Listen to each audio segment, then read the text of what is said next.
Swayam Prabha. Digital India. Educated India.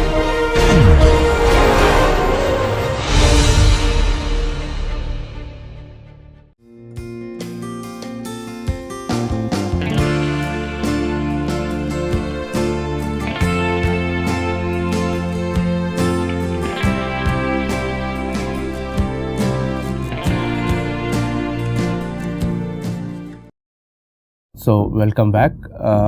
Today we are going to look at how NMR data is acquired and how we actually detect the signals.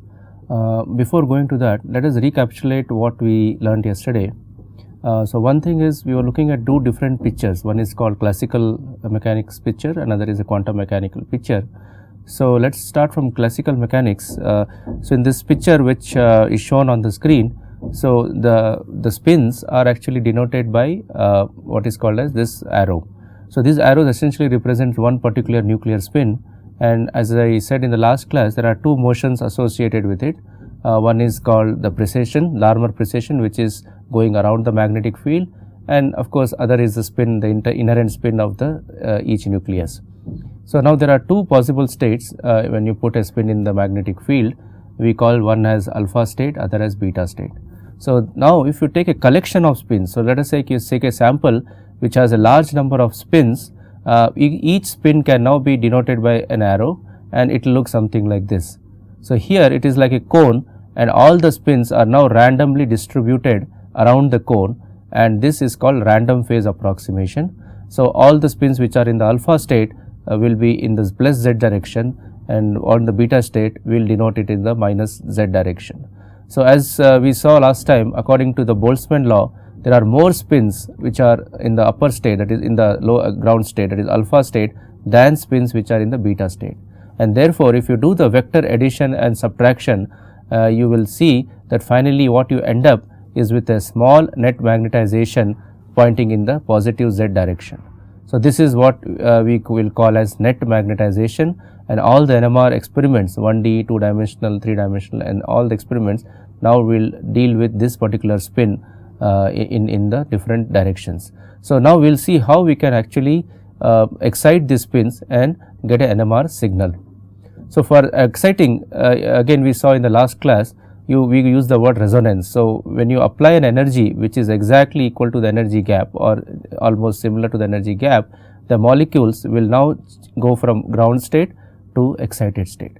That means a spin which is sitting in the ground state, in the alpha state, now will flip a spin and then go into the beta state only when an energy is supplied which is of the order or the same range as the gap in the energy levels. So now how do we apply this energy? This energy is applied in form of a radiation. So this is now the next part of the NMR experiment, where you apply an energy which is called as RF pulse or RF radiation. We will see what is a pulse in a few slides from now. So you apply an RF radiation, and this radiation will have a frequency which is given by omega equal to gamma B0, and this frequency is now equal to the frequency or the energy in of the gap.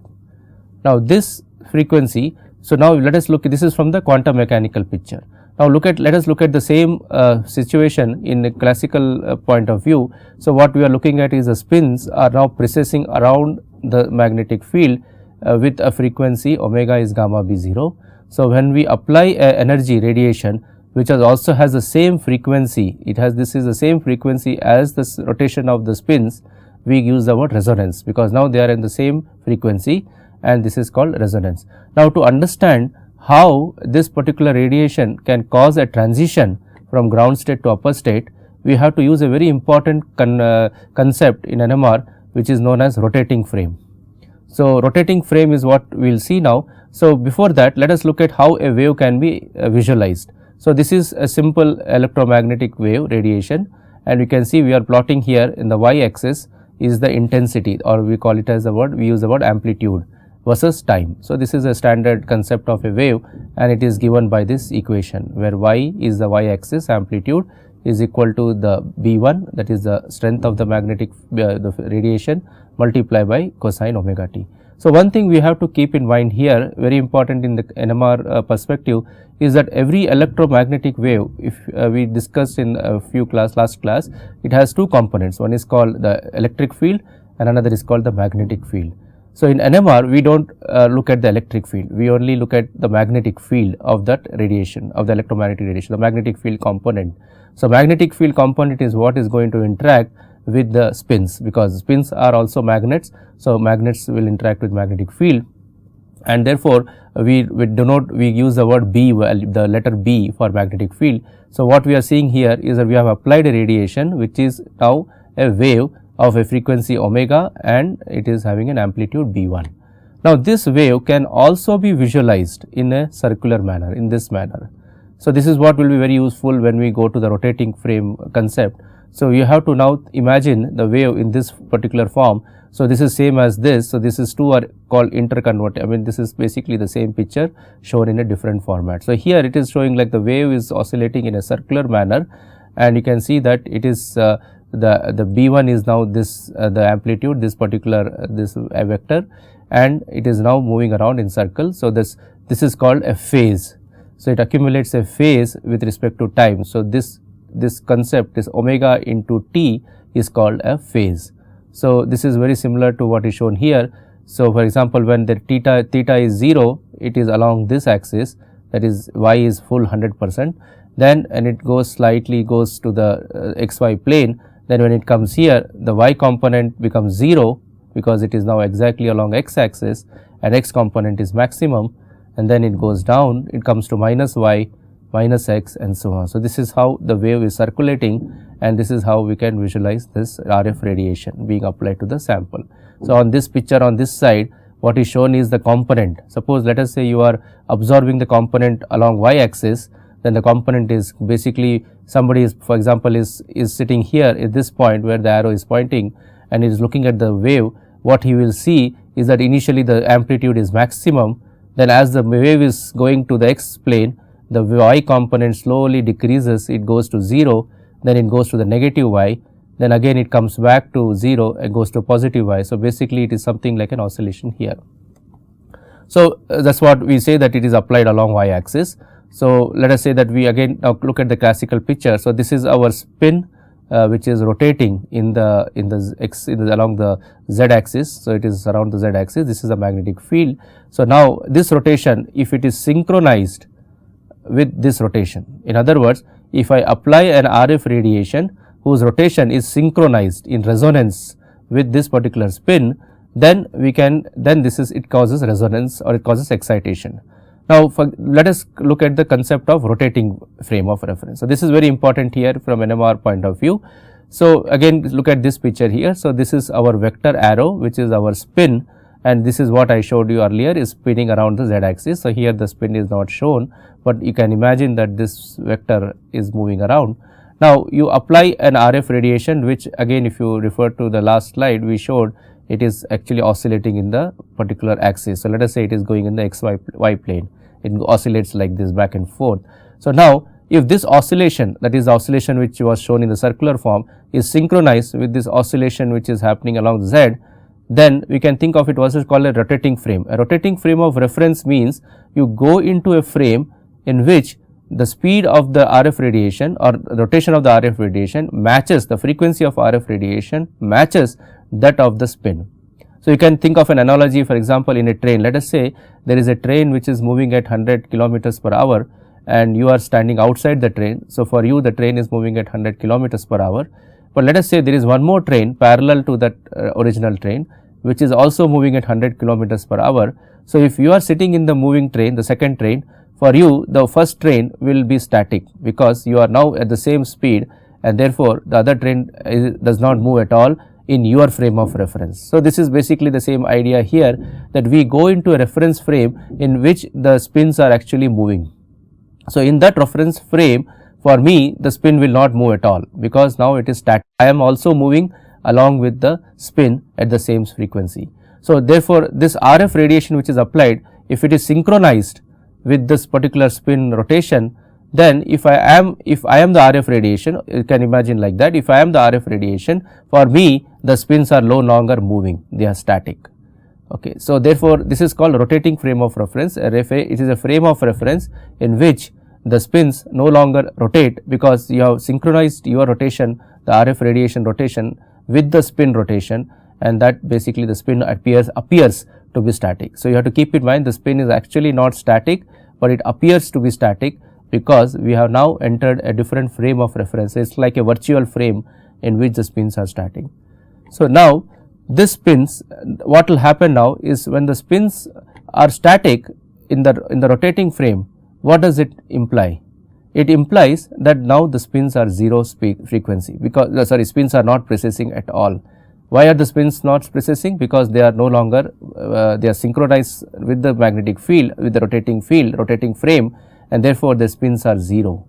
So, when you say the spin omega is 0, what it means? It means that now the external magnetic field itself has disappeared, because remember omega is equal to gamma into B0. So, when omega is 0, it basically indirectly implies that B0 is gone.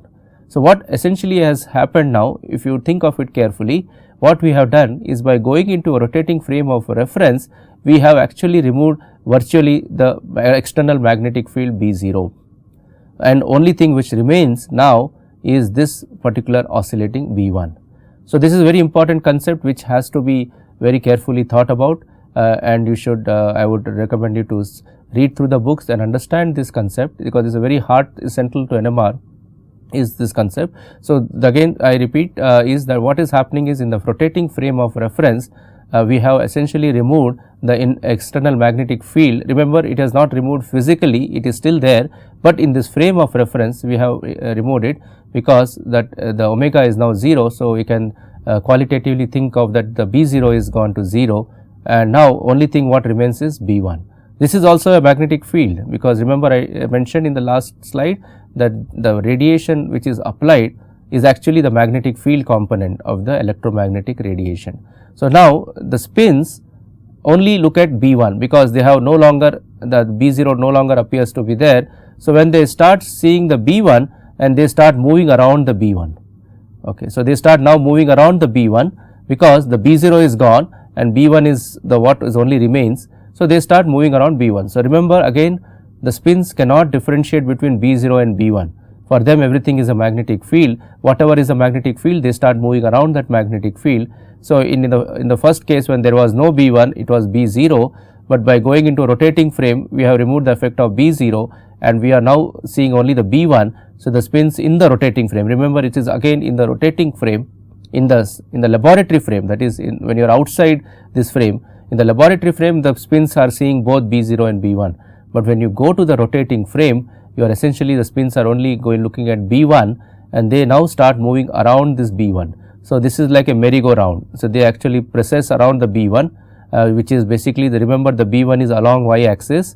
If B1 is along y axis, then the spins will go from Z to go back to minus Z and along in the ZX plane. So, they are actually going from Z to X to minus Z and so on. So, it is like a merry-go-round, the spins are now moving around the B1. Now, so this is what happens into the bulk magnetization. So, this is what I showed you earlier was essentially the rotation of the individual spins. Okay. So, now when you sum up all the spins together, this is what we saw, that you end up with a small net vector which is pointing in the Z direction. So, now our RF field, now B1 radiation is applied along the y axis. So, when the B1 is applied along the y axis, in the rotating frame the Z component, the Z magnetization now will tilt towards x axis. So, this is what we will see now. So, if you look at this bulk magnetization which is along Z axis, I apply an RF radiation along y axis, okay, with some frequency, and now in the rotating frame the external magnetic field is gone. So, it now has to only left with B1. So, this red color vector will start moving around the B1 like a merry-go-round, and it will go from Z to X to minus Z to minus X and so on. So, this is what is shown in this small animation here. So, you see that the vector has come to this, it will go down, it will go this and it will go back. So, this is what is called the B1. So, what typically is done is that this B1 magnetic field is applied for a very short duration, then this typical duration is microsecond, and because of this very short duration in NMR we use the word pulse. RF pulse is what is applied. So, this is basically what it means. RF pulse is essentially a very short burst of energy which is given to the spins. then the spins now for the very short duration start moving around the B1 field. So, this is why we say it is an RF pulse. An RF pulse is a short burst of RF irradiation applied for a very short time, that is typically microseconds, and then it is switched off. So, a short RF pulse can now, so this is a more important point. The point is, we will come back to this in the later slides. The idea here is that a pulse is so strong that it can excite all the spins in the molecule irrespective of their chemical shift. So, when we come to this concept of chemical shift in NMR, we will look at it more carefully, this concept of uniform excitation. But right now the point to keep in mind is that what is done is to excite the molecules from a ground state to excited energy state, we have to cause what is called resonance. So, the resonance is essentially a B1 field which is applied with the same frequency as the frequency of the spin. So, it gets synchronized, and in the rotating frame the molecules start spinning, the spins start moving around the B1 field, and that is applied for a short duration of microsecond. Okay. So, this RF field we will look at this again this point later, that this usually is applied at the center of the spectrum. So, what we will do is this particular concept of frequencies and chemical shift, we will come back to it at a later point. So, let us move and see what does this RF pulse cause.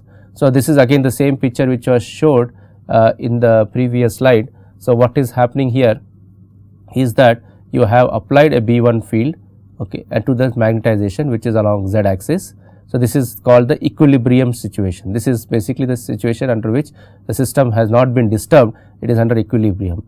But the moment we apply this B1 field perpendicular, so this is a very important point here, you have to keep in mind that this is perpendicular to the z magnetization, and when we apply the field, it starts moving around this B1 field, and after some time it would have come to about 90 degrees. So, this is basically a motion which is happening continuously. So, it is not that it is happening in a very discrete manner, it is continuously going round and round like around the B1, again analogous to what I said about merry-go-round. So, this is like a merry-go-round, it is going round and round. So, if you start from the first vertical position, it has basically come to by 90 degrees to the x direction. Now, if I go further a few more duration of this pulse, that is B1, it goes to minus z axis. So, this particular position is called 90 degrees, and if I stop the pulse now at this stage, the spins would be now remaining along this, they will not go further because the B1 will be gone. So, essentially we apply B1 field for a very short duration such that the magnetization, that is the red color magnetization, goes from z and comes by 90 degrees to x. So, this is called a 90 degree pulse. After the magnetization has come to by 90 degrees, we remove this B1, and what happens after that we will see a little bit later, but this is typically the concept of a 90 degree pulse, which you will very routinely often see in all NMR experiment, and this is a very important. The 1D is the standard 1D NMR experiment is in fact nothing but 90 degree pulse. So, one should understand what is a 90 degree pulse. The 90 degree pulse is basically duration, the B1 field is applied for a very short duration such that in that time the magnetization comes from positive z axis to the x direction. It can be this direction, all depends on where we apply the magnetic field, but the point here is that it has come by 90 degrees. So, this is called a 90 degree RF pulse, and again remember it is called pulse because it is applied for a very short duration. Now, in some experiments I may want to go further, I may not want to stop at 90 degrees. So, what I will do is again I will start from the beginning, I will take this vector which is along z axis, I apply a B1 field, but this time the duration is not as pi by 2, that is 90 degrees, it is double the time. So, if I double the time of this duration of the pulse, then the magnetization will go further down and it would come by exactly 180 degrees. So, this is called a 180 degree pulse. So, in NMR 99% or 90% of the experiments essentially deal with either a 90 degree pulse or a 180 degree pulse. Very rarely you will see a different angle flip angle. So, this is called a flip angle. So, typically when we use in the jargon of NMR or in the nomenclature, we use the word the flip angle. So, flip angle is basically the time, flip angle is the angle by which the magnetic vector rotates around the B1. So, if it rotates by 90 degree when the B1 is applied, we say it is a 90 degree flip angle. If it rotates by 180 degrees, we call it as a 180 degree flip angle. So, these two types of pulses, the 90 degree pulse and 180, are basically the most important pulses, and this will be the one which will be used always in all the experiments. Now, let us look at what happens when I remove the pulse. So, this is what is shown here. So, this is basically again the magnetization has come by 90 degrees. Now, what I am going to do is I am going to remove this pulse, that means the B1 is gone. So, if you see in this picture, it has gone. So, what should happen? So, what will happen is, now the moment B1 is gone, we are out of this B1 rotating frame, in the sense we are out of the B1 field. So, the magnetic field goes back towards its original position, that is along B0. So, this is called relaxation. So, relaxation is basically a phenomenon in which the magnetization vector returns to its original position, that is original situation where it is pointing along the z axis, and this happens only when you remove the B1, because as long as the B1 is present, the magnetization keeps on rotating in the xy plane, in the zx plane. Only when you remove the B1, it has no effect of, it has to go back to the original situation, and that is basically called relaxation. So, this is a very important concept, NMR. In NMR, there are two things which matters the most. One is called chemical shift, which we will see later, and second is relaxation, which is what is shown here. So, relaxation is basically the return of the magnetization to z axis. So, now when you see what has happened is, when the magnetization comes here, when you apply the B1, initially all the magnetization vectors, if you recollect the slides we showed, all the magnetization vector were distributed in a cone, but when you apply an RF field, they actually bunch together, and this is called a coherence. So, what we have done is, by applying a B1 field, we have created a coherence. A coherence is basically all of them having the same phase. But when you release the B1, when you remove the B1, they have to go back to the original random phase. Remember the term random phase approximation which was introduced, and that says that when original situation, when it goes back to the z axis, all the spins should be fanned out randomly along the z axis, or they should be distributed along the z axis. So, that process of going from a coherent state, this is a coherent state, to a decoherent state, we use the word T2 relaxation. So, T2 relaxation is the word terms used, you will see often in NMR, and will be very useful when we analyze the 1D NMR spectrum. This T2 relaxation is the relaxation by which the molecule, the spins, go back to the original condition where they are spanned in the xy plane in a random orientation. And the second point is, there is another relaxation. So, if you look at this vector again, what is happening here is, this vector is now the magnetization is along the xy plane, in the xy plane, but that is not the equilibrium situation. The magnetization needs to go back to z axis. So, this process by which the magnetization goes from x to z is called T1 relaxation. Okay. So, there are two different types of relaxation which are happening at the same time, but there are two different things. So, for example, the first thing, as I said, one is called decoherence, which is the T2 relaxation, in which the magnetization, which is all coherent, they start dephasing. So, remember the word dephasing, they start decoherence. We will look at it again, it will come in many other aspects. It starts decoherence, they got dephasing, and that is called T2 relaxation. And the process in which this vector shrinks, it starts shrinking in this direction and it starts building up in this direction. That process is called T1 relaxation. So, if you visualize in your mind what is this combined effect of these two, you can think of it like a spiral, that the spins are actually spiraling, they are going in a spiral form and they are slowly spiraling and then coming back to the z axis. So, this is what I can draw a picture here. So, what is happening is, the spins are essentially, they are like this is a vector. So, there are two things, the magnetization has to come this direction and it has to build up in this direction. This is called T1 relaxation. And the other phenomenon is T2, in which all the vectors are pointing in this direction and then they have to start dephasing. That means, they have to start dephasing, and this is called T2 relaxation. So, if you combine these two together, this T1 and T2 relaxation, what essentially you can visualize that the spins are actually going in a spiral form. So, this is what is happening, this rotation, this is x axis, this is z axis, and I can draw a y axis here. So, what is happening in the xy plane, they are rotating and slowly coming back to z axis. This is a combination of T1 and T2. So, this is what happens when we look at T1 and T2 relaxation. So, let us now look at what happens during the relaxation process. So, during the relaxation process, what is happening is the spins have to now, this is what is shown here, the spins now start dephasing. This is what I had drawn before, and this is what is happening in the relaxation process. And during this process, when they are actually fanning out, they are fanning out in the xy plane, they are, each one of them is basically as individual spin.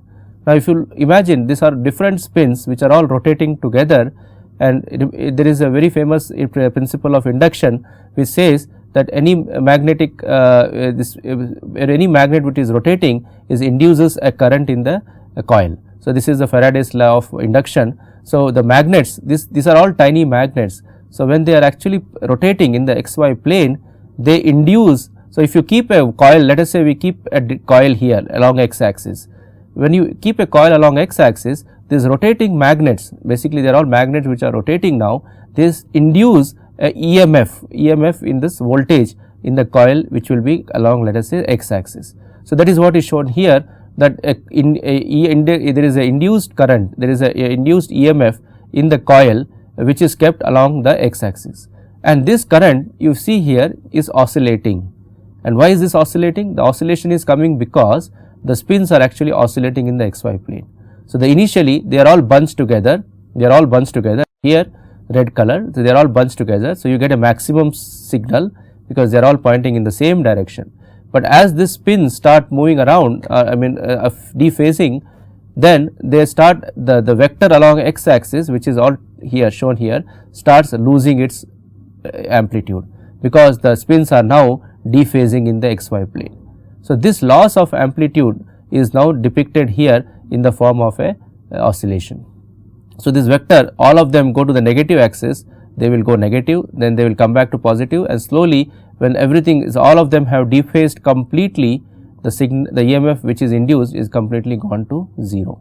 So, this is basically the idea of what is called as a free induction decay. So, very important concept in NMR, we use the word FID. So, free induction decay is nothing but the induction of a current in a coil as the spins start relaxing back after the RF pulse is removed. So, this is the signal which is actually captured or detected by a coil which is sitting, let us say, along x or y direction, any direction is okay, and that particular coil captures this signal, and that signal is decaying slowly to 0, and that is because of the rotation of the spins along the xy plane. And this is going to be our signal, and this is what is going to give us a NMR spectrum, which we will see in the next class. Thank you.